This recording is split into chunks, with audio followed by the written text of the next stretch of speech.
Okay na? Magandang hapon po sa inyong lahat. Ako po si Attorney Larry Gadon. Tumatakbo bilang senador sa ilalim ng partido ng Kilusang Bagong Lipunan. Ako po ay humihingi ng tulong sa inyo na sana ay ako ay maihalal bilang senador. Tumatakbo ako sapagkat palagi na lang nating naririnig sa mga tao na nagrereklamo sila na ano ba naman yung mga leader na yan? Bakit ganito? Ano ba naman yan si ano? Bakit ganito? Bakit ganyan?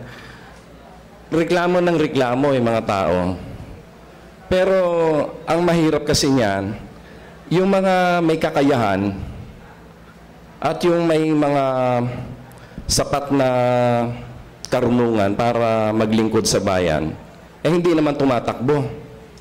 So, tumatakbo ko, gusto ko mag-set ng trend na ma-encourage yung mga qualified na tumakbo na kahit hindi sila artista, hindi sila anak ng politiko, hindi sila nabibilang sa mga susidad ng mayayaman. At kung naman ay sila ay qualified at may sapat na kakayahan at karunungan sa